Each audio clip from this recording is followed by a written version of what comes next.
मुझे पूरा भरोसा है अगले आने वाले 5 साल में 100 रुपये से बड़ी नोट बंद हो जाएगी, 5,000 रुपये से महंगे सामान का कैश लेन देन बंद हो जाएगा, प्रॉपर्टी आधार से लिंक हो जाएगी और जुडिशियल रिफॉर्म भी होगा, वन नेशन वन टैक्स भी होगा। ये सनातन है जो कुरीतियों को रोकता है।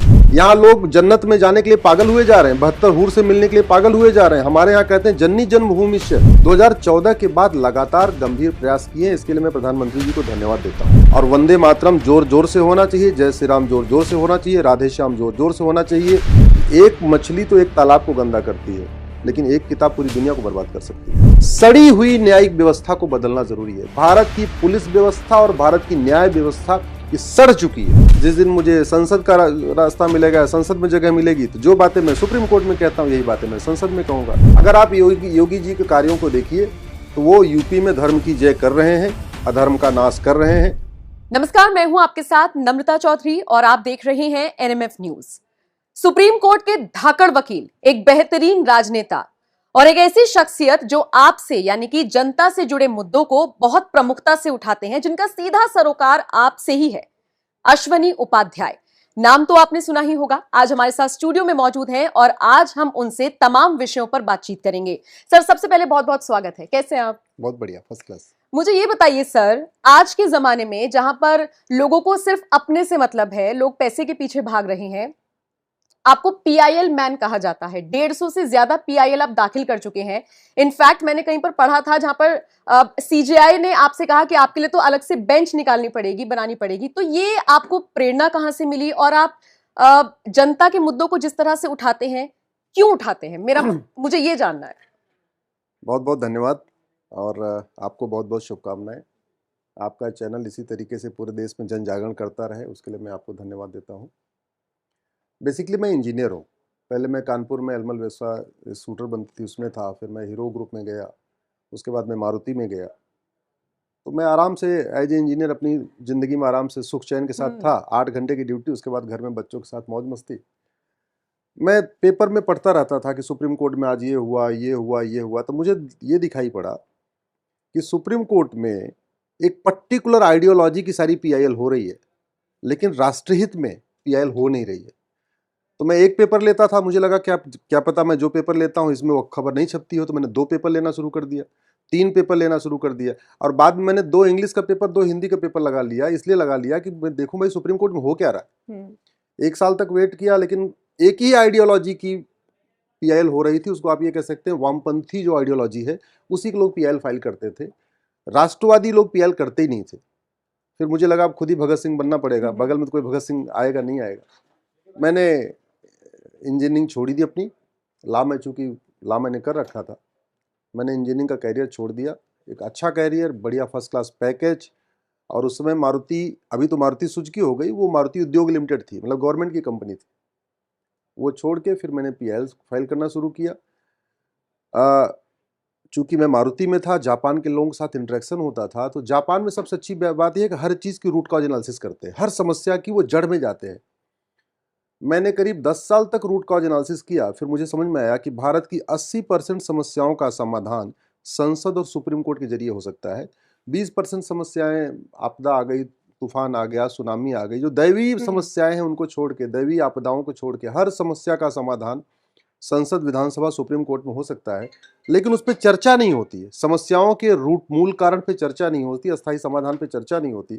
तो मुझे लगा मैं सांसद तो शायद बन नहीं पाऊंगा, पता नहीं कब बनूंगा, विधायक कब बन पाऊंगा। इसलिए मैंने कहा कि सुप्रीम कोर्ट चलते हैं, यहाँ किसी के सहयोग की ज़रूरत नहीं है। संयोग से मेरी पत्नी की सरकारी नौकरी लग गई, वो अध्यापिका हो गई। तो मुझे लगा अब तो रोटी कपड़ा भी चलता रहेगा, घर भी चलता रहेगा। तो जैसे मेरी पत्नी की नौकरी लगी, वैसे मैं फुल टाइम सुप्रीम कोर्ट में आ गया। तो मेरी इस पीआईएल में सबसे बड़ा योगदान मेरी पत्नी का है कि अगर उनको गवर्नमेंट जॉब नहीं लगती तो मैं अपनी नौकरी नहीं छोड़ पाता। शायद आज जो कुछ भी कर पा रहा हूँ उसमें बहुत बड़ा बाकी परिवार का योगदान है और भगवान का आशीर्वाद है। फिर मैं बहुत ही आस्तिक व्यक्ति हूँ। मेरा ये मानना है कि जो कुछ मैं कर रहा हूँ वो भगवान हमसे करा रहे हैं, मैं कुछ नहीं कर रहा हूँ। और तेरे नाम की कृपा से सब काम हो रहा है, करते हो तुम कन्हैया, मेरा नाम हो रहा है। तो ये मैसेज जो आपने दिया, मुझे लगता है बहुत सारे लोगों की आंखें खोलेगा। लेकिन भारत में ही कई तबके ऐसे हैं जो हिंदुत्व का राग अलापते हैं, फिर इस पर राजनीति करते हैं, सनातन को गालियां देते हैं। आप समझ गए होंगे मैं किन की बात कर रही हूं। स्टालिन के बेटे का एक बयान सामने आता है, इतने दिग्गज एक्टर हैं प्रकाश राज, उनका बयान सामने आता है, फिर डीएमके के नेता ए राजा का भी बयान सामने आया था।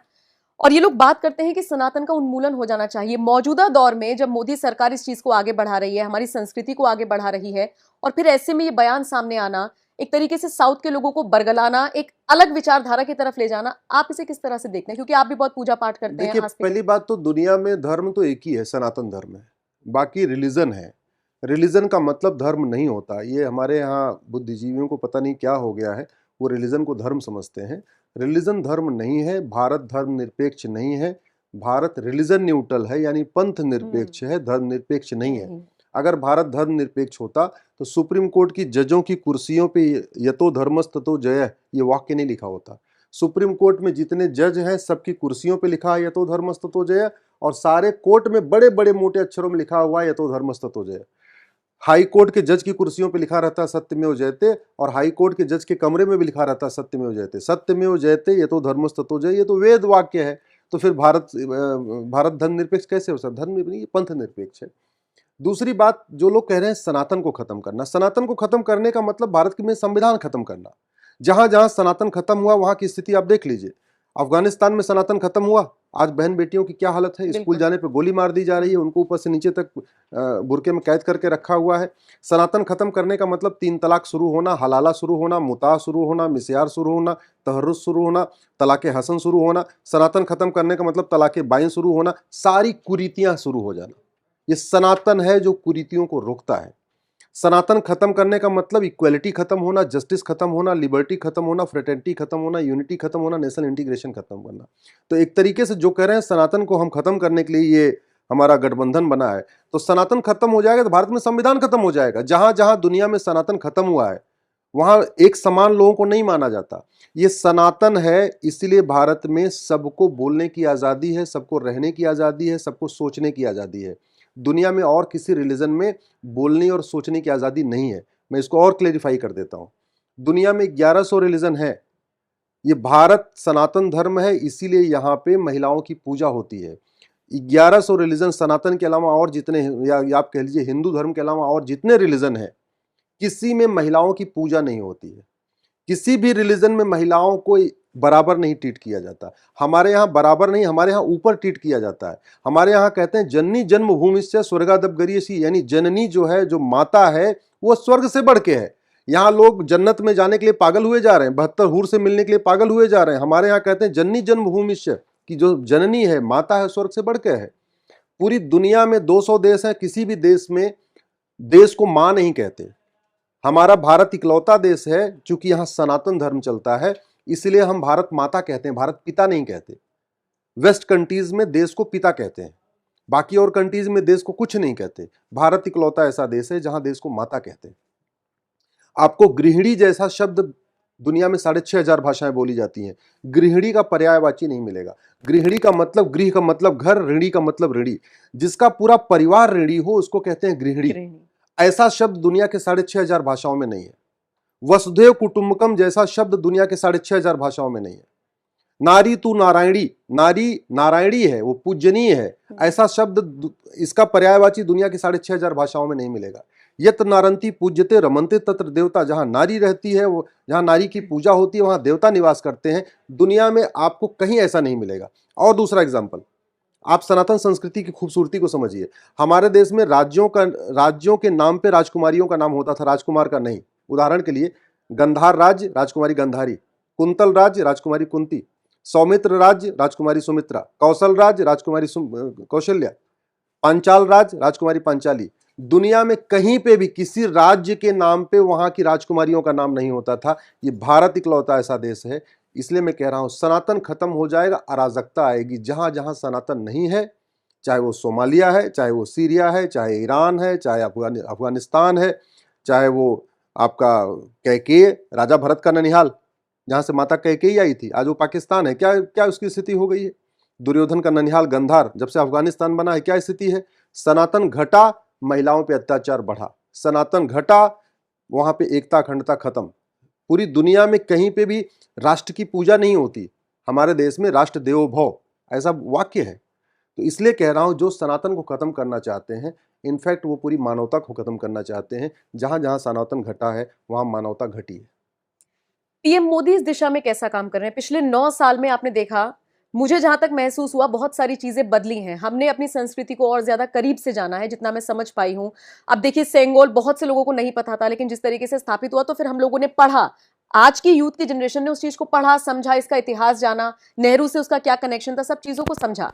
पिछले 9 सालों में इस दिशा में मोदी सरकार ने कैसा काम किया आपके इस हिसाब से? दिशा में मेरे हिसाब से 2014 के पहले भारत में सनातन संस्कृति को मजबूत करने के लिए कोई ढंग से कारगर काम ही नहीं हुआ।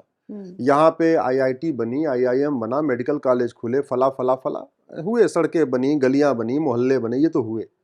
लेकिन सनातन संस्कृति को मजबूत करने के लिए 2014 के पहले गंभीरतापूर्वक कार्य नहीं हुआ। 2014 के बाद लगातार गंभीर प्रयास किए, इसके लिए मैं प्रधानमंत्री जी को धन्यवाद देता हूं। पहली बात तो सनातन संस्कृति को सीधे सार्वजनिक करने से उनको शर्म नहीं आती, मंदिर जाने से उनको शर्म नहीं आती, मंदिर के निर्माण करने से उनको शर्म नहीं आती।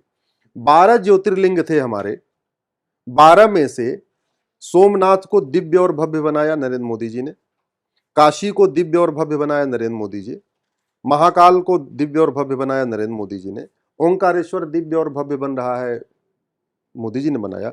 मैं तो प्रधानमंत्री जी से निवेदन करता हूं, आप भारत के 12 ज्योतिर्लिंग, 51 शक्तिपीठ और जो हमारे प्रमुख जिनकी हम पूजा करते हैं, उनके जन्मभूमि और कर्मभूमि को आप विकसित कर दीजिए। भारत में राम राज्य आ जाएगा, भारत की जीडीपी कम से कम 2% बढ़ जाएगी। आप जरा सोचिए, अभी तो केवल 5 हमारे उनका विकास हुआ ज्योतिर्लिंगों का। जिस दिन 12 ज्योतिर्लिंग का विकास हो गया, केदार का भी विकास हो गया, मल्लिकार्जुन का भी विकास हो गया, त्र्यंबकेश्वर का भी विकास हुआ, भीमाशंकर का भी विकास हो जाएगा, घृष्णेश्वर का विकास हो जाएगा, फिर 51 शक्तिपीठों का भी बढ़िया विकास हो गया। वहाँ रेल कनेक्टिविटी हो गई, बस कनेक्टिविटी हो गई, हाईवे से कनेक्ट हो गया, एयर कनेक्टिविटी हो गई। आप जरा सोचिए ना, कितने करोड़ों लोगों को रोजगार मिलेगा। सनातन संस्कृति, जहां जहां सनातन संस्कृति विकसित होती है वहां रोजगार बढ़ता है, वहां शांति बढ़ती है, वहां समृद्धि बढ़ती है, वहां खुशहाली बढ़ती है। सनातन का मतलब ही है समावेशी विकास, सनातन का मतलब समृद्धि है। तो इसलिए मैं तो प्रधानमंत्री से आज आपके माध्यम से, आपके चैनल से मैं सार्वजनिक रूप से कह रहा हूं, आप 12 ज्योतिर्लिंग को दिव्य और भव्य बनाइए, 51 शक्तिपीठों को दिव्य और भव्य बनाइए। अयोध्या भगवान राम की जन्मभूमि दिव्य बन रही है, काशी को, मथुरा को भी दिव्य और भव्य बनाइए, परशुराम जी की जन्मभूमि को दिव्य और भव्य बनाइए, भगवान महावीर के जन्मभूमि और कर्मभूमि को दिव्य और भव्य बनाइए, भगवान बुद्ध की जन्मभूमि और कर्मभूमि को दिव्य और भव्य बनाइए। देखिए, पूरा भारत बदल जाएगा। और हमें लगता है कि अगले 5 साल में ये जरूर होगा। कहीं न कहीं प्रधानमंत्री जी के मन में ये चल रहा होगा कि 51 शक्तिपीठ, 12 ज्योतिर्लिंग और जो हमारे राम, कृष्ण, महावीर, बुद्ध हैं, परशुराम हैं, इनकी जन्मभूमि और कर्मभूमि को दिव्य बनाना उनके एजेंडे में होगा, ऐसा मुझे पूरा विश्वास है। लेकिन इसी को मुद्दा बनाते हैं कुछ लोग भारत में बैठे हुए, चाहे आप उनको विरोधी दल कह लीजिए या फिर कुछ एक अलग विचारधारा के लोग हैं। मैं एक इंटरव्यू कल देख रही थी, साध्वी प्रज्ञा किसी एक चैनल पर इंटरव्यू दे रही थी, तो वहां पर उनसे एंकर ने सवाल पूछा कि आपने भोपाल में काम कितने किए हैं, तो उनका जवाब था जय श्री राम। अगला उनका जवाब था वंदे मातरम। फिर एंकर ने पूछा कि आप अगर मुझे बता पाए कि आपने क्या काम किए हैं, तो उन्होंने बहुत घुमा फिरा के बोला कि बस जो काम नरेंद्र मोदी ने किए हैं मैं उसमें सहयोगी रही हूं। तो यही वो मुद्दा है जो विरोधियों को मिलता है। काम की लिस्ट अगर मांगी गई तो जय श्री राम और वंदे मातरम को मुद्दा बनाया जा रहा है।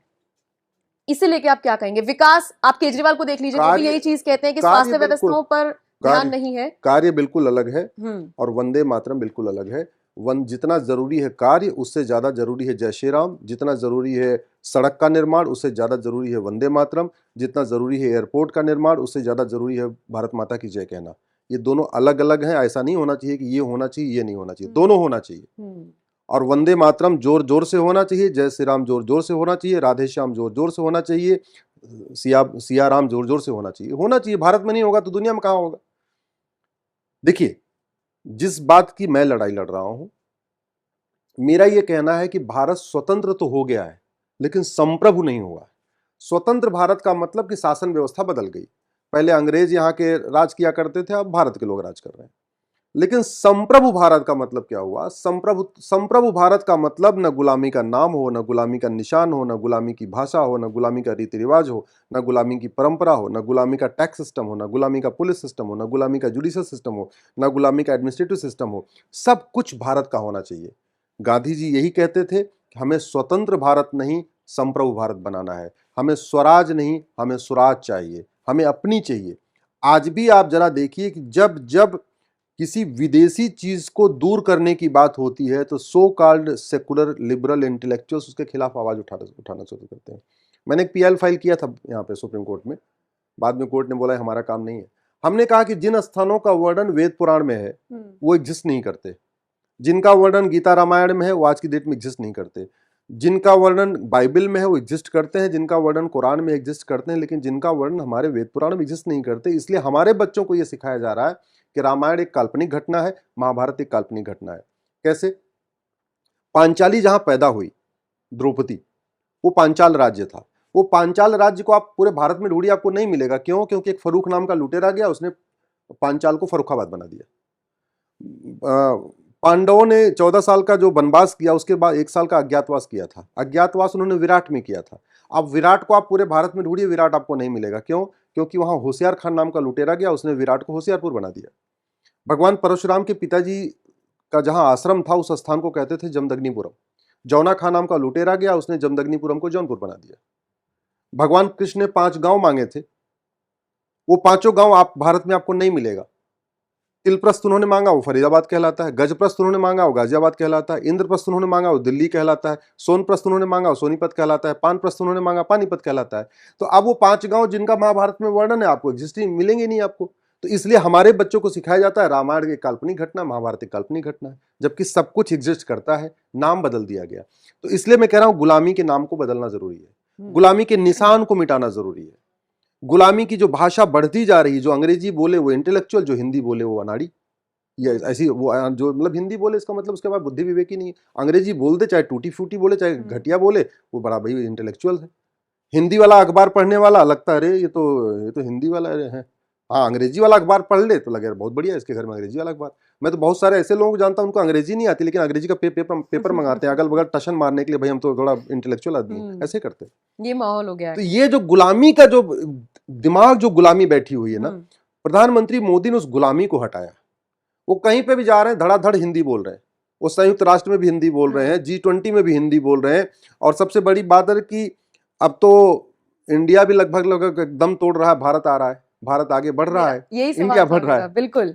ये जो कंट्रोवर्सी हुई पूरी, ना तो सरकार ने नाम बदला, ना इसका जिक्र किया, कुछ भी कहीं से मतलब समझ लीजिए कुछ भी नहीं हुआ। सिर्फ एक जगह पर ये हुआ कि प्रधानमंत्री ऑफ भारत या फिर जो प्रेसिडेंट की तरफ से जो इनविटेशन गया था वो प्रेसिडेंट ऑफ भारत लिखा गया था, लेकिन विपक्ष पूरी तरीके से बौखला गया और उसके बाद से ही पूरी कंट्रोवर्सी हो रही है। जो इंडिया भारत ये जो कंट्रोवर्सी हुई है, इसको आप किस तरीके से देखते हैं? देखिए, ये कंट्रोवर्सी तो मैंने कहा ना, ये कंट्रोवर्सी है विदेशी गुलामी की मानसिकता वाली। जिनके दिमाग में गुलामी घुसी हुई है वो हर स्वदेशी कार्य का विरोध कर रहे हैं। भारत का नाम इंडिया कैसे दिया उसमें बहुत सारा डिस्प्यूट है, लेकिन आदिकाल से भारतवर्ष कहलाता था, भारत कहलाता था। वेदों में वर्णन है, पुराणों में वर्णन है, रामायण में इसका वर्णन है। हम लोग जब पूजा पाठ करते हैं तो जम्बू द्वीपे भारतवर्ष कहते हैं, ये कहा जाता है। इसके बावजूद संविधान लिखते समय वहां इंडिया दैट इज भारत आ गया। अब इंडिया दैट इज भारत का मतलब ये थोड़ी हुआ कि इंडिया को पकड़ के ही रखना। अरे भैया, भारत भारत है। दुनिया में ये इकलौता देश है जिसके 2-2 नाम संविधान में लिखे हैं। अदरवाइज जितने भी दुनिया में देश हैं सबका एक ही नाम होता है, एक ही नाम चल रहा है। ये इंडिया अंग्रेजों ने दिया, अंग्रेज चले गए तो इंडिया खत्म। जब हम स्वतंत्र, इसलिए तो मैं कह रहा हूं ये पूरी लड़ाई स्वदेशी मानसिकता और विदेशी मानसिकता की है। सब कुछ हमारा स्वदेशी नहीं हो पाया है और इसी के कारण वो सोच भी चल रही है। भारत की शिक्षा व्यवस्था भी आज भी या तो मैकाले सिस्टम चल रहा है, या मिशनरी सिस्टम चल रहा है, या मदरसा सिस्टम चल रहा है। 3 तरीके के भारत में एजुकेशन सिस्टम चल रहा है। वैदिक शिक्षा व्यवस्था आई नहीं। 16 संस्कार क्या होते हैं लोगों को नहीं पता। अष्टांग योग क्या होता है लोगों को नहीं पता। शरीर स्वस्थ कैसे रहेगा ये लोगों को नहीं पता। क्या खाना है, क्या नहीं खाना, क्या देखना है, क्या नहीं देखना, क्या सोचना, क्या नहीं सोचना, इंद्रियों पर नियंत्रण कैसे करना, ये सब व्यवस्था हमारे देश में थी। वो आज तक इंप्लीमेंट नहीं हो पाई। मैं आपको बताता हूं, खेत बहुत अच्छा हो, खाद भी अच्छी हो, सिंचाई की अच्छी व्यवस्था हो, जुताई गुड़ाई निराई भी अच्छी हो, सब कुछ अच्छा हो, लेकिन अगर बीज खराब होता है तो फसल अच्छी नहीं होती है। क्योंकि बबुल का अगर आप बीज बोगे उसमें आम पैदा हो ही नहीं सकता। अच्छा बीज हो, इसके लिए भारत में 16 संस्कार की व्यवस्था थी। आज तक उसको बच्चों को पढ़ाया नहीं गया। 16 संस्कार क्या होता है, गर्भाधान संस्कार क्या आता है, पुंसवन क्या होता है, तीसरे महीने में कौन सा संस्कार, चौथे महीने में कौन सा संस्कार, 9वें महीने में कौन सा संस्कार, ये व्यवस्था थी। भारत में वैदिक शिक्षा व्यवस्था में जो प्राइमरी सिस्टम था उसमें केवल और केवल बच्चे को अच्छा स्वस्थ, शारीरिक और मानसिक रूप से स्वस्थ बनाने के लिए पूरी व्यवस्था थी। उसमें ज्यादा विषयों को नहीं पढ़ाते थे। उसमें यज्ञ विज्ञान पढ़ाते थे, वेद विज्ञान पढ़ाते थे, मनोविज्ञान पढ़ाते थे, अष्टांग योग पढ़ाते थे, योग विज्ञान पढ़ाते थे, इंद्रिय नियंत्रण पढ़ाते थे, जिससे एक दिव्य और भव्य कहते हैं नहीं बच्चे का निर्माण होता था। वो खत्म हो गया। तो अब उसको वापस बदहाल करने के लिए मेरा ये मानना है कि, और मुझे पूरा भरोसा है कि सरकार, प्रधानमंत्री जी के मन में कहीं न कहीं होगा, जैसे उन्होंने बहुत सारी चीज़ों का स्वदेशीकरण किया है, मुझे पूरा भरोसा है ये मिशनरी शिक्षा व्यवस्था, मैकाले शिक्षा व्यवस्था और मदरसा शिक्षा व्यवस्था बंद होगी। भारत में वैदिक शिक्षा व्यवस्था लागू होगी। जब तक भारत में वैदिक शिक्षा व्यवस्था लागू नहीं होगी तब तक न घूसखोरी कम होगी, न जमाखोरी कम होगी, न मिलावटखोरी कम होगी, न कालाबाजारी कम होगी, न नशा तस्करी कम होगी, न मानव तस्करी कम होगी, न सोना तस्करी कम होगी, न माओवाद खत्म होगा, न नक्सलवाद खत्म होगा, न कट्टरता खत्म होगी, न जिहाद खत्म होगा, न धर्मांतरण खत्म होगा, न मजहबी उन्माद खत्म होगा। ये सब चलता रहेगा। इन सभी, ये जितनी अराजकता चल रही है, इसका जो सबसे बड़ा कारण ये है, और भी कई चीजें हैं लेकिन उसका सबसे बड़ा कारण ये है, ये मैकाले, मिशनरी और मदरसा शिक्षा व्यवस्था। आप देखिए दिल्ली में पकड़ा गया आतंकवादी, पकड़ा गया है, केमिकल इंजीनियर है और दिल्ली में बम विस्फोट करना चाह रहा था, क्या एक मॉल को उड़ाना चाह रहा था, अक्षरधाम मंदिर को उड़ाना चाह रहा था। तो एक इंजीनियर इतना जिहादी क्यों बन रहा है? एक पढ़ा लिखा इंजीनियर इतना ऐसी ऐसी देश को तोड़ने वाली, अपने लोगों को मारने वाली हरकतें क्यों कर रहा है? एक कहावत है ना, एक मेरे पास किसी ने भेजा था कि एक मछली तो एक तालाब को गंदा करती है, लेकिन एक किताब पूरी दुनिया को बर्बाद कर सकती है। तो इसलिए भारत में वैदिक शिक्षा व्यवस्था लागू करना बहुत जरूरी है। बिल्कुल। अब मैं आपका ट्विटर स्क्रॉल कर रही थी तो मुझे बहुत सारे मुद्दे वहां पर दिखे। आप बेबाक होकर बोलते हैं।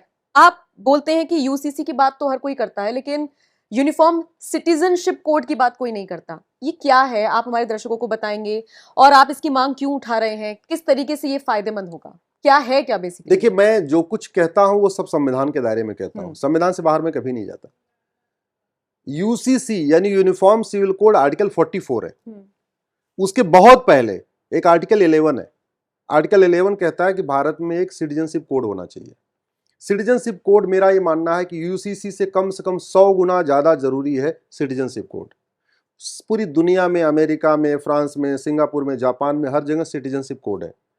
सिटीजनशिप कोड का फायदा यह है कि भाई भारत, जिसको नागरिकता मिलनी है उसकी कुछ टर्म्स कंडीशन तो होनी चाहिए। आप बैंक में अकाउंट खुलवाते हो तो बैंक का जो मैनेजर आपसे एक फॉर्म भरवाता है, उसमें कम से कम 20 कंडीशन भरवा लेता है कि भाई हाँ, और सबको आप कहते हो हाँ ये भी मानूंगा, ये भी मानूंगा, ये भी मानूंगा, तब वो आपका खाता खोलता है। ऐसे ही होता है। आप यहाँ जॉब करती हैं, यहाँ आपसे एक अपॉइंटमेंट लेटर में टर्म्स कंडीशन होगा कि भाई आपको ये करना, ये करना, ये करना, आपने एक्सेप्ट किया होगा, तब आपको यहाँ जॉब, फिर आप यहाँ जॉब कर रही हैं। ऐसे ही अमेरिका, सिंगापुर, बाकी देशों में सिटीजनशिप कोड है। हमारा ये कहना है, जो भारत को न माने, भारतीय संस्कृति को न माने, भारतीय विचार को न माने, वसुधैव कुटुंबकम को न माने, नारी तो नारायणी को न माने, यत्र नारंती पूज्यते रमन्ते तत्र देवता को न माने, वो संविधान के प्रियम्बल में लिखे हुए शब्दों को न माने, इक्वलिटी को न माने, जस्टिस को न माने, लिबर्टी को न माने, फ्रेटर्निटी को न माने, वंदे मातरम न बोले, वंदे मातरम कहने में जिसको शर्म आए या जिसको अपमानित हो, जो भारत माता की जय कहने से अफेंड हो जा रहा है, ऐसे लोगों को भारत में नागरिकता क्यों देना? इसलिए एक यूनिफॉर्म सिटीजनशिप कोड होना चाहिए। जो आदमी भारत के संविधान को न माने, भारत के संस्कार को न माने, भारत की प्रथा को न माने, भारत की परंपराओं को न माने, भारत के ज्ञान विज्ञान को न माने, उसकी सिटीजनशिप खत्म होनी चाहिए। जो भारत में रह के भारत का विरोध करे, टुकड़े टुकड़े आजादी की बात करे, ऐसे लोगों को सिटीजनशिप क्यों देना? ऐसे लोगों को भारत में तुरंत सिटीजनशिप इनकी खत्म करनी चाहिए। भाई, कूड़ा करकट अगर आप घर में रखोगे तो अच्छा नहीं होगा। घर की सफाई जरूरी होती है। घर में आप भी सफाई करती है, हम भी सफाई करते हैं। कूड़ा करकट रखते हैं क्या? नहीं रखते। तो जब हम अपने घर में कूड़ा करकट नहीं रखते, अपने हम मोहल्ले में कूड़ा करकट नहीं रखते, हर जगह स्वच्छ भारत अभियान चलाते हैं, तो फिर देश में भी एक राष्ट्रीय स्तर पर स्वच्छ भारत अभियान चलना चाहिए कि जितने कूड़ा करकट हैं, जिनकी विदेशी मानसिकता है, जिनकी अरब की मानसिकता है, या जिनकी पाकिस्तान की मानसिकता है, जिसकी कहीं और की मानसिकता है, जिसकी भारत विरोधी मानसिकता है, उसकी नागरिकता खत्म होनी चाहिए। भारत में बोलने की आज़ादी का मतलब, सोचने की आज़ादी का मतलब थोड़ी कि आप कुछ भी सोचो, कुछ भी बोलो। आप सरतन से जुदा करो, आप भारत के देवताओं का अपमान करो, भारत की संस्कृति का अपमान करो, आप फुहड़ फुहड़ मतलब भारत के देवी देवताओं के बारे में बोलो। ये बंद होना चाहिए। इसलिए सिटीजनशिप की भी टर्म्स कंडीशन होनी चाहिए और वोटिंग की राइट का भी टर्म्स कंडीशन होना चाहिए। दुर्भाग्यवश ये दोनों चीजें हमारे देश में फ्री हैं। पैदा होते ही सिटीजन आदमी बन जाता है और 18 साल का होते ही वो वोटिंग का अधिकार मिल जाता है। वोटिंग राइट के लिए भी टर्म्स कंडीशन होनी चाहिए और सिटीजन्स जब बर्थ सर्टिफिकेट इश्यू करते हैं उसकी भी टर्म्स कंडीशन होती चाहिए। जो उस टर्म्स कंडीशन को न माने उसकी नागरिकता खत्म, उसका वोटिंग राइट खत्म। अच्छा, एक बात बताइए, आप अभी उज्जैन से आए हैं, हाल ही में आप उज्जैन गए थे, आपका कार्यक्रम था वहां पर। अ, उज्जैन से एक बहुत झकझोर देने वाली खबर सामने आई, मुझे लगता है आपने पढ़ी होगी वो खबर, जिसमें एक नाबालिग बच्ची खून से लथपथ घूम रही थी, उसके साथ रेप हुआ था। अब आपको नहीं लगता मौजूदा वक्त में अगर इस तरह की हरकतें अभी भी हो रही हैं, जबकि हम बात करते हैं बहुत बेहतरीन कानून व्यवस्था की, तो अब एक ऐसा कानून लाया जाना चाहिए या फिर उसको लाने की जरूरत है जिसमें सीधे एक्शन हो आरोपी पर? आपको लगता है मौजूदा दौर की जरूरत है? समाज का निर्माण कुम्हार के तरीके करना चाहिए। हम्म। कुम्हार क्या करता है, एक हाथ उसका अंदर होता है, एक हाथ ऊपर होता है। जब भी कुम्हार कोई बर्तन बनाएगा, आप ध्यान देना, एक हाथ उसका अंदर की तरफ होता है, एक हाथ बाहर की तरफ होता है। अंदर वाले हाथ से उसको ऊपर उठाता है, बाहर वाले हाथ से उसको दबाता है वो। ऐसे समाज का निर्माण दो हाथों से होता है। अंदर वाला हाथ शिक्षा व्यवस्था है, ऊपर वाला हाथ न्यायिक व्यवस्था है। शिक्षा पहले संस्कारी तो हो। मैं इसलिए बार बार कह रहा हूं, 16 संस्कार को सिलेबस में डालिए, 16 संस्कार को जन जन तक पहुंचाइए, वैदिक शिक्षा व्यवस्था लागू करिए। जब तक मिशनरी, मदरसा और मैकालिक शिक्षा व्यवस्था रहेगी और बच्चे प्राइमरी से ही केवल physics, chemistry, math, zoology, botany पढ़ेंगे, संस्कार नहीं आएगा, तब तक कोई भी अपराध कम नहीं होगा। दूसरा, त्वरित न्यायिक व्यवस्था। दुनिया के कई देशों में पुलिस चार्टर लागू है, जुडिशियल चार्टर लागू है। मैं इसके लिए लड़ाई लड़ रहा हूं। मैं कह रहा हूं भारत में justice with in year system लागू करिए। फ्रांस में है, कनाडा में है, कई और देशों में है, अमेरिका में है, जहां जस्टिस विद इन ईयर होता है। जस्टिस विद इन ईयर का मतलब ये हुआ 1 घंटे के अंदर एफआईआर, 1 महीने में जांच और 1 साल के अंदर फैसला। इसको कहते हैं जस्टिस विद इन ईयर।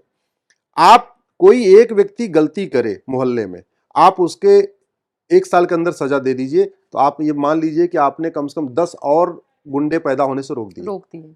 आपने एक व्यक्ति कुछ गलत किया, उसके बाद वो फल फूल रहा है, वो पार्षद बन रहा है, वो प्रधान बन रहा है, वो बढ़िया आराम से घूम रहा है, बेल पे घूम रहा है, तो आप ये समझ लीजिए कि कम से कम 10 और गुंडे पैदा हो जाएंगे उसको देखते देखते। उदाहरण, एक व्यक्ति ने बोला 15 मिनट के लिए पुलिस हटा लो, हिंदुस्तान से हिंदुओं को खत्म कर दूंगा। उसको अगर 50 साल सजा हो गई होती, अब ये जितने सरतन से जुदा के नारे लगते नहीं। चूंकि उसने कहा 15 मिनट के लिए अंदर पुलिस हटा लो, हिंदुस्तान को हिंदुओं खत्म कर दूंगा, और वो विधायक बन गया है, विधानसभा में बैठा हुआ है, तो उसने हजारों लोगों को प्रमोट कर दिया कि एक काम करो, तुम भी ये नारा लगाओ, सरतन से जुदा की बात करो, 15 मिनट के अंदर नरसंहार की बात करो। नहीं सांसद, विधायक तो पार्षद, प्रधान तो बनी जाओगी। पूरी अराजकता का कारण यही है। इसलिए जो आज चल रहा है, इसके लिए 2 चीजें जिम्मेदार है, शिक्षा व्यवस्था और न्याय व्यवस्था। मैं तो कई बार सुप्रीम कोर्ट से रिक्वेस्ट कर चुका हूं और आज भी मैं अपने चीफ जस्टिस ऑफ इंडिया से रिक्वेस्ट करता हूं। आपको संविधान ने असीमित शक्तियां दिया है। आपके संविधान ने इतनी शक्ति दिया है कि आप किसी कानून को खत्म कर सकते हैं। आपको संविधान इतनी शक्तियां दिया है कि जहां कानून न हो, आप अपने तरीके से कानून उस गैप को फिलअप कर सकते हैं। आप भारत में जस्टिस विद इन ईयर लागू करिए, हाई कोर्ट को ऑर्डर करिए, सुप्रीम कोर्ट और सारे डिस्ट्रिक्ट कोर्ट्स को ऑर्डर करिए कि वो 1 साल के अंदर मुकदमों का फैसला करना शुरू करें। अगर जो कठिनाई आ रही है, आप सरकार से बात करिए। भाई, chief justice of India judiciary के मुखिया हैं। जुडिशरी हमारी अलग है ना, न्यायपालिका अलग है, कार्यपालिका अलग है। तो जुडिशरी के मुखिया चीफ जस्टिस ऑफ इंडिया है। मैं जस्टिस चंचूड़ साहब से रिक्वेस्ट करता हूं कि आप अपने पूरे देश भर में जजों से बात करिए, 1 साल के अंदर मुकदमे का फैसला करने के लिए क्या क्या इंफ्रास्ट्रक्चर चाहिए, कितने जज चाहिए, कितने क्लर्क चाहिए, कितनी कोर्ट चाहिए, जो चाहिए, या किन किन कानूनों में बदलाव करने की जरूरत है, कौन से नए कानून बनाने की जरूरत है, कौन पुराने कानून बदलने, ये सारा डिटेल बना के आप सरकार को दीजिए। आपके पास पावर है, आपके पास, आप पीआईएल सुनते हैं, 7-7 जजों की बेंच बनाते हैं, 9 जज की बेंच बनाते हैं।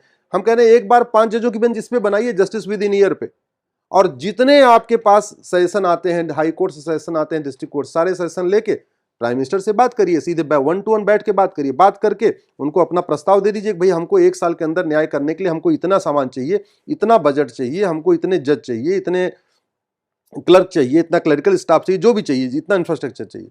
हम कहते हैं 50,000 करोड़ लगेगा ना, लेकिन जिस दिन जस्टिस विद इन ईयर हो जाएगा, मैं गारंटी के साथ कहता हूं, हत्या भी खत्म हो जाएगी, रुक जाएगी, बलात्कार भी रुक जाएंगे, फिरौती भी रुक जाएगी, ये घूसखोरी, कमीशनखोरी, दलाली जो चलती ये भी रुक जाएगी। अवैध कारोबार जितने चल रहे हैं ये 50% कम हो जाएंगे जिस दिन भारत में जस्टिस विद इन ईयर लागू हो जाएगा। जस्टिन विद इन ईयर लागू होगा नहीं होगा ये तो अभी वक्त पर छोड़ देते हैं, लेकिन मुझे लगता है उत्तर प्रदेश के मुख्यमंत्री Yogi Adityanath Justin with in 2 चौराहे कर रहे हैं। वो मैंने क्यों कहा, आपने उनका वो बयान सुना होगा जिसमें उन्होंने कहा था कि अगर इस चौराहे पर किसी के साथ क्राइम होगा तो अगले चौराहे पर अपराधियों को ठोक दिया जाएगा। ये उनका प्रॉपर एक बयान सामने आया था। अब अंबेडकर नगर में एक लड़की का दुपट्टा खिंचता है और उसके बाद जिस तरीके से एक्शन लिया गया, कुछ लोग उसकी तारीफ कर रहे हैं, कुछ लोग उन पर सवाल उठा रहे हैं। बाकी योगी आदित्यनाथ के काम करने का तरीका कैसा है वो आपने देखा ही होगा। उन पर सवाल ये उठते हैं, आप ऐसे कैसे बुलडोजर भेज देंगे, इसमें परिवार की क्या गलती है, ऑन द स्पॉट आप कैसे न्याय कर देंगे, क्यों आप किसी को गोली मार देंगे, क्यों आप इस तरह की बातें कर रहे हैं। योगी आदित्यनाथ के काम करने के अंदाज को आप किस तरह से देखते हैं, क्या वो ठीक कर रहे हैं और उनके राज में यूपी बदल रहा है? देखिए, संविधान के प्रियम्बल में अगर आप देखिए तो उसमें लिखा है इक्वलिटी, जस्टिस, लिबर्टी, फ्रेटर्निटी। लेकिन अगर मैं हमसे कोई पूछे कि संविधान का लक्ष्य क्या है, तो मेरा ये मानना है कि संविधान का लक्ष्य है राम राज्य की स्थापना। और राम राज्य की स्थापना का मतलब धर्म की जय हो, अधर्म का नाश हो, प्राणियों में सद्भावना हो, विश्व का कल्याण हो। अगर आप योगी जी के कार्यों को देखिए तो वो यूपी में धर्म की जय कर रहे हैं, अधर्म का नाश कर रहे हैं, प्राणियों में सद्भावना विकसित कर रहे हैं। क्योंकि जो सद्भावना होती है, रामचरितमानस में लिखा है, भय बिन होय न प्रीत, बिना भय के प्रीति नहीं होती है। ये घर में भी है। अगर पिता का डर ना हो तो चारों भाई आपस में लड़ते रहते हैं। पिता का खौफ रहता है, अगर ज्यादा इधर उधर किया तो पिताजी पिटाई कर देंगे, चारों भाई आराम से प्रेम से रहते हैं, भाई बहन भी ठीक ठाक रहते हैं, भाई भाई भी ठीक ठाक रहते हैं। तो भय बिन होय न प्रीत, मेरा ये मानना है कि योगी जी बहुत अच्छा काम कर रहे हैं। और उसके एक मैं आपको एग्जाम्पल बताता हूँ। पूरे देश में धर्मांतरण हो रहा है, लेकिन धर्मांतरण कराने वालों पे कहीं एनएसए नहीं लगता है। केवल एक ही प्रदेश है जहां धर्मांतरण कराने वालों पे एनएसए लगता है।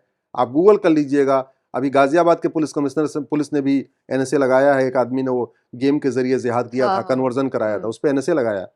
तो पूरे देश में धर्मांतरण के खिलाफ अगर एनएसए लगता है तो यूपी है। पूरे देश में घुसपैठियों पे एनएसए लगता है तो वह है यूपी।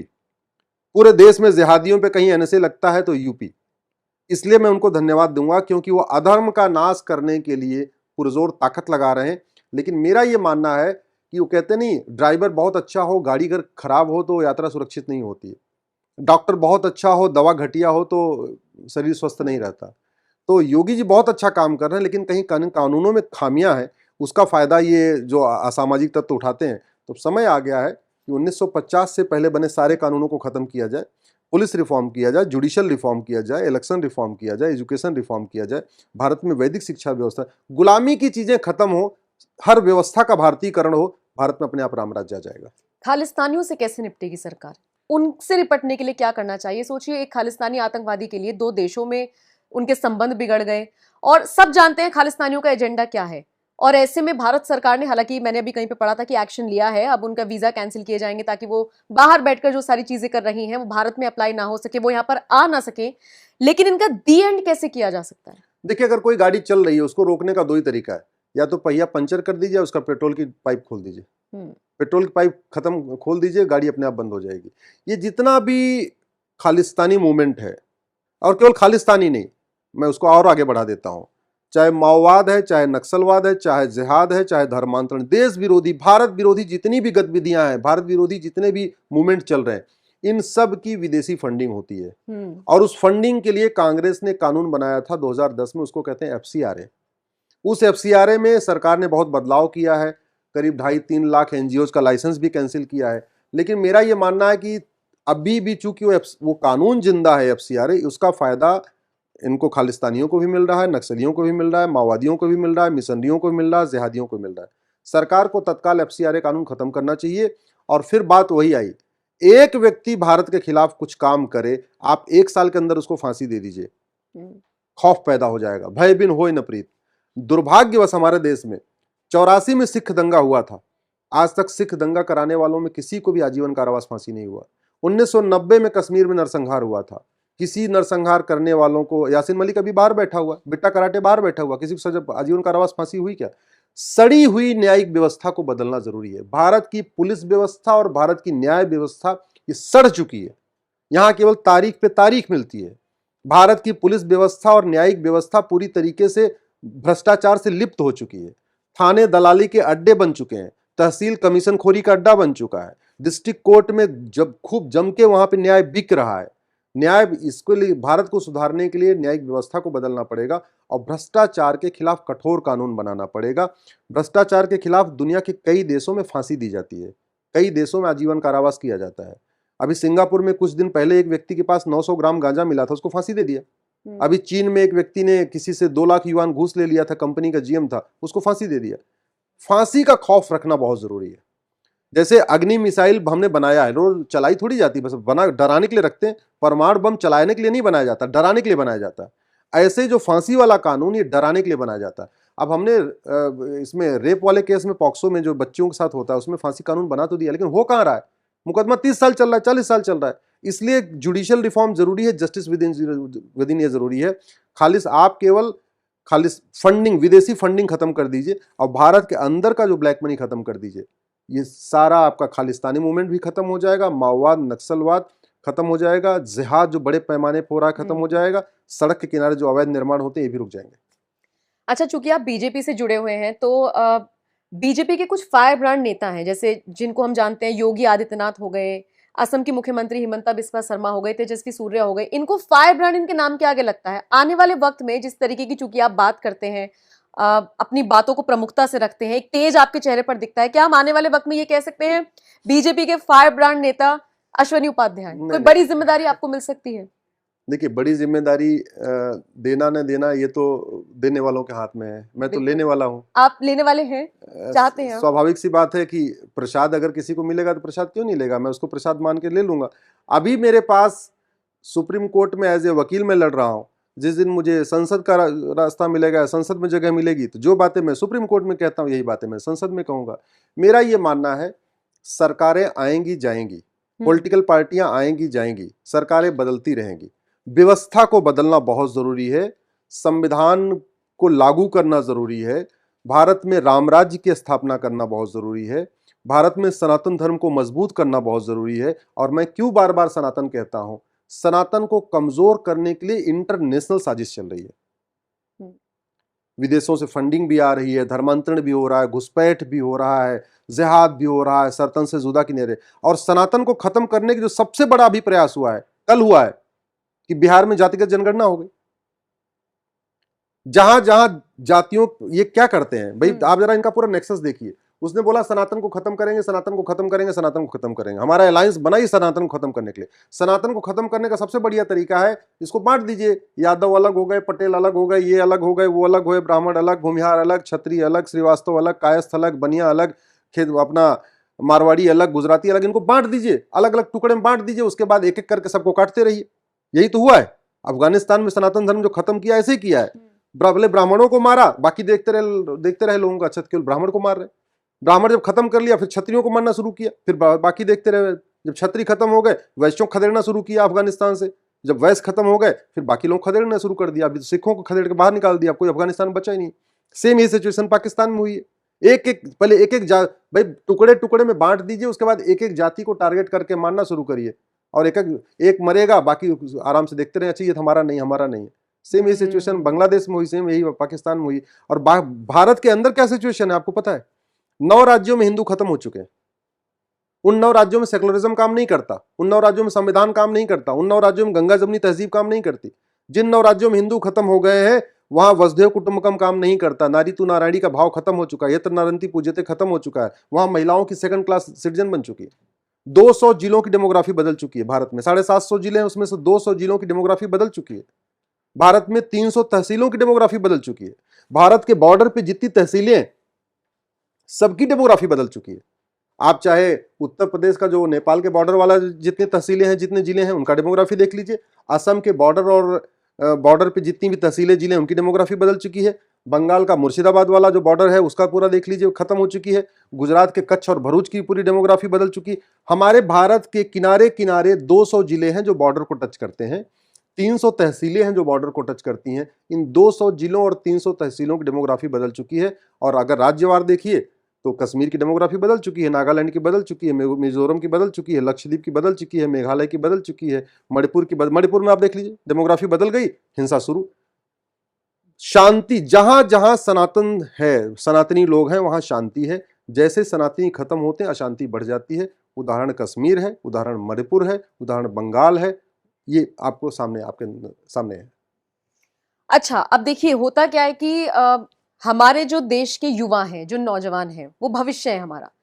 उनके लिए अश्वनी उपाध्याय की कोई भी ऐसी 2 या 3 सलाह जो उन्हें माननी चाहिए। मैं लास्ट में आपसे यही चाहूंगी कि आप उन्हें ये चीज़ बताएँ। आपको लगता है कि उन तक वो बात पहुँचनी चाहिए और उनको फिर इम्प्लीमेंट भी करनी चाहिए, नौजवानों को मेरा ये खासकर? मानना है कि भारत के युवाओं को सबसे पहले तो घर में रामायण या भगवत गीता रख लेना चाहिए और थोड़ा थोड़ा पढ़ना चाहिए। मैं हुँ, कह रहा हूं पूरा रामायण नहीं पढ़ सकते तो रामायण का एक कांड पढ़िए, उसको कहते हैं उत्तरकांड। पूरा उत्तरकांड नहीं पढ़ सकते तो श्लोक नंबर 20 से 30 पढ़िए जहां राम राज्य का वर्णन है। पूरी भगवत गीता 18 कांड नहीं पढ़ सकते तो कम से कम उसका चैप्टर 3 कर्मयोग पढ़िए। पूरा वो भी नहीं पढ़ सकते तो कर्मण्डेवाधिकारस्ते मा फलेषु कदाचन, इतना तो पढ़िए। जब तक भारत के घर घर भगवत गीता और रामचरितमानस नहीं पहुंचेगा तब तक हमारे युवाओं को पता ही नहीं चलेगा कि भारत की संस्कृति कितनी अच्छी थी। भारत में भाई युवाओं को क्या किया आप जरा सोचिए। इनको बाबर, हुमायूं, तुगलक, गोरी, गजनी तो पढ़ा दिया, हुँ, राजा मानधाता नहीं पढ़ाया, राजा रघु के बारे में नहीं पढ़ाया। एक से बढ़कर एक हमारे पूरे राम के, अगर भगवान राम के अगर पूर्वजों को देखिए तो कितने बड़े बड़े महान राजा हुए, नहीं पढ़ाया। तो भारत के इनके हमारे जो हमारे युवाओं को मैकाले शिक्षा, मिशनरी शिक्षा के अंतर्गत उनको जो एजुकेशन दी गई है वो अच्छी नहीं दी गई है। अच्छी तभी आएगी जब वो स्वतः ज्ञान लेना शुरू करें। आपका एक चैनल है धर्म, क्या कहते हैं धर्म उसको, ज्ञान। धर्म ज्ञान, तो आपका चैनल सब्सक्राइब कर लें, थोड़ा धर्म ज्ञान से धर्म लेते रहें। थोड़ा हमारा हमारा हमारे पेज पे आ जाए, हमारा फेसबुक पे आ जाए, थोड़ा वहां से भी धर्म ज्ञान मिलता रहेगा। धर्म को समझें। भारत धर्म निरपेक्ष नहीं है, भारत पंथ निरपेक्ष है। और जब तक भारत धर्म जब धर्म को समझना इसलिए जरूरी है क्योंकि ये तो धर्मस्ततो जय, ये भगवत गीता भी कहती है, पुराण भी यही कहता है, सुप्रीम कोर्ट भी यही कहता है। और किसी के बहकावे में ना आए कि भारत धर्मनिरपेक्ष है। भारत में इनफैक्ट संविधान का लक्ष्य ही है राम राज्य की स्थापना। इसलिए ये सोचें कि कौन सी पॉलिटिकल पार्टी जाति के आधार पर तोड़ रही है, हुँ, कौन सी पॉलिटिकल पार्टी सबको जोड़ रही है, कौन सी पॉलिटिकल पार्टी भाषावाद फैला रही है, कौन सी पॉलिटिकल पार्टी क्षेत्रवाद फैला रही है, कौन सी पॉलिटिकल पार्टी नक्सलियों का समर्थन करती है, कौन सी पॉलिटिकल पार्टी माओवादियों का समर्थन करती है। अल्टीमेटली ये देश युवाओं का है, वो फ्यूचर जनरेशन है, वो फ्यूचर सिटीजन है। उनको ये देखना पड़ेगा, भाषणबाजी पे न जाए नेताओं के, बतौलेबाजी पे नहीं, उनके काम पे देखें ये व्यक्ति करता क्या है। ये बांटने वाला काम करता है, तोड़ने वाला काम करता है या जोड़ने वाला काम करता है। ये कुरीतियों के साथ खड़ा है या रीतियों के साथ खड़ा है। ये कुप्रथाओं का सपोर्ट करता है या प्रथाओं को सपोर्ट करता है। ये उनको देखना जरूरी है। सर एक बात बताइए, ये कांग्रेस के राहुल गांधी या फिर आम आदमी पार्टी के केजरीवाल, इनका फ्यूचर आप किस तरह से देखते हैं? क्योंकि जब चुनाव आते हैं तो अब तो ये भी भगवा चोला ओढ़ने लगे हैं, मंदिर-मंदिर दर्शन करने लगे हैं, समझने तो ये भी लगे हैं कि अब क्या विचारधारा देश में चल रही है। आपने बड़ा अच्छा सवाल किया। मैं सोच रहा था कि आप इसमें अगर नहीं पूछेंगे तो मुझे उत्तर देना पड़ेगा। ये जितनी परिवारवादी पार्टियां हैं, हुँ, इनके नारे भले अलग अलग हैं, इनका लक्ष्य है पैसा कमाना, देश को लूटना। हुँ, उसका सबसे बड़ा एग्जाम्पल आपकी जो सबसे लेटेस्ट न्यूली इलेक्टेड पार्टी है आम आदमी पार्टी। भ्रष्टाचार खत्म करने आए थे, दो दो मंत्री तिहाड़ जेल में हैं, हुँ, आज तक उनको जमानत नहीं हो रही है। और किस लिए? काला धन, बेनामी संपत्ति, आसरिक संपत्ति के लिए। केजरीवाल ने शीश महल बना दिया, पूरा 40-50 करोड़ रुपए अपने बंगलों के रिनोवेशन पे खर्च कर दिया। जब ये पॉलिटिकल पार्टियां, भ्रष्ट लोग इसलिए जिंदा हैं क्योंकि हमारे देश की न्यायिक व्यवस्था ठीक नहीं है। नहीं तो अगर न्यायिक व्यवस्था अच्छी होती तो अब्दुल्ला परिवार काला धन, बेनामी संपत्ति के केस में तिहाड़ में होता। और जिस दिन अब्दुल्ला परिवार तिहाड़ चला जाएगा उस दिन उनकी पार्टी नेशनल कॉन्फ्रेंस खत्म। हुँ, हमारे देश में कानून अच्छा हो जाएगा, प्रॉपर्टी आधार से लिंक हो जाएगी, जुडिशियल रिफॉर्म हो जाएगा तो महबूबा मुफ्ती जेल में रहेंगी। महबूबा मुफ्ती जेल में जाने का मतलब पीडीपी खत्म। प्रॉपर्टी आधार से लिंक हो जाएगी, जुडिशियल रिफॉर्म हो जाएगा, जस्टिस विद इन ईयर हो जाएगा, तो शिबू सोरेन और उनका पूरा परिवार तिहाड़ में होगा। और तिहाड़ में होगा तो झारखंड मुक्ति मोर्चा खत्म। प्रॉपर्टी आधार से लिंक हो जाएगी, जुडिशियल रिफॉर्म हो जाएगा, जस्टिस विद इन ईयर लागू हो जाएगा। अखिलेश का यादव का पूरा कुनबा आय से अधिक संपत्ति के केस में, बेनामी संपत्ति के केस में तिहाड़ में होगा। तिहाड़ में होगा, पूरी सपा खत्म। अगर हमने कठोर कानून बना दिया, जुडिशियल रिफॉर्म कर दिया, जस्टिस विद इन ईयर कर दिया, ममता बनर्जी के भतीजे के पास हजारों करोड़ की आय से अधिक संपत्ति का केस है, वो जेल में जाएगा, टीएमसी खत्म। प्रॉपर्टी आधार से लिंक कर दिया, जुडिशियल रिफॉर्म कर दिया, करुणानिधि परिवार के पास हजारों करोड़ की बेनामी प्रॉपर्टी है, आय से अधिक संपत्ति है, वो अंदर जाएंगे, खत्म। सबसे जो समाधान है वो है police reform, judicial reform, property को आधार से लिंक करना, भ्रष्टाचार को जड़ से खत्म करना, और हमें पूरा भरोसा है कि इस बार प्रधानमंत्री जी ने लाल किले से 3 बातें कही, हमको परिवारवाद खत्म करना है, तुष्टीकरण खत्म करना है और भ्रष्टाचार खत्म करना है। तो मुझे पूरा भरोसा है अगले आने वाले 5 साल में 100 रुपये से बड़ी नोट बंद हो जाएगी, 5,000 रुपये से महंगे सामान का कैश लेन देन बंद हो जाएगा, प्रॉपर्टी आधार से लिंक हो जाएगी और जुडिशियल रिफॉर्म भी होगा, 1 नेशन 1 टैक्स भी होगा, 1 नेशन 1 पुलिस कोड भी होगा, 1 नेशन 1 जुडिशियल कोड भी होगा, 1 नेशन 1 इलेक्शन कोड भी होगा, 1 नेशन 1 सिविल कोड भी होगा, 1 नेशन 1 एजुकेशन कोड भी होगा। ऐसा हमें पूरा भरोसा है। अच्छा, मैं वैसे इंटरव्यू खत्म करना चाह रही थी, लेकिन मेरा एक सवाल अभी ये है कि मैंने अक्सर देखा है कि मोदी सरकार जो फैसले लेने वाली होती है या फिर उस पर चर्चा करने वाली होती है, उससे पहले आपका एक वीडियो आता है और उसमें आप हिंट दे देते हैं। आपकी स्टडी, मुझे पता है आप बहुत स्टडी करते हैं, उसका नतीजा है या फिर कुछ कनेक्शन है? क्यों जनता को पहले हिंट मिल जाता है कि कुछ होने वाला है? नहीं कुछ बातें तो बस इतना ही कह सकता हूँ कि वो कोई इंसिडेंट है कि शायद मैं पहले पीआईएल कर देता हूँ, फिर बाद में सरकार कुछ करती है। ऐसा हुआ है कई बार।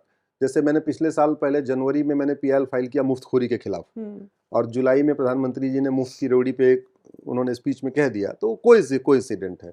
या मैंने ट्रिपल तलाक चैलेंज किया, हलाला चैलेंज किया, फिर मैंने कॉमन सिविल कोड के लिए पिटीशन फाइल किया, फिर प्रधानमंत्री जी ने कह दिया कि एक परिवार में 2 कानून नहीं होना चाहिए। अब इसको कोइंसिडेंट ही कहिए, मैं तो यही मान के चलता हूँ। हर बात हर जगह थोड़ी बताई जाती है। बिल्कुल। तो अश्वनी उपाध्याय को आपने सुना, उनके विचारों को आपने जाना। मुझे लगता है बहुत हद तक आपका माइंड थोड़ा सा डाइवर्ट हुआ होगा, चेंज हुआ होगा, आपकी विचारधारा बहुत ज्यादा आगे बढ़ी होगी। सर, बहुत बहुत शुक्रिया वक्त निकालने के लिए और हमारे स्टूडियो में आने के लिए। आपका भी बहुत बहुत शुक्रिया इस इंटरव्यू को देखने के लिए। नमस्कार।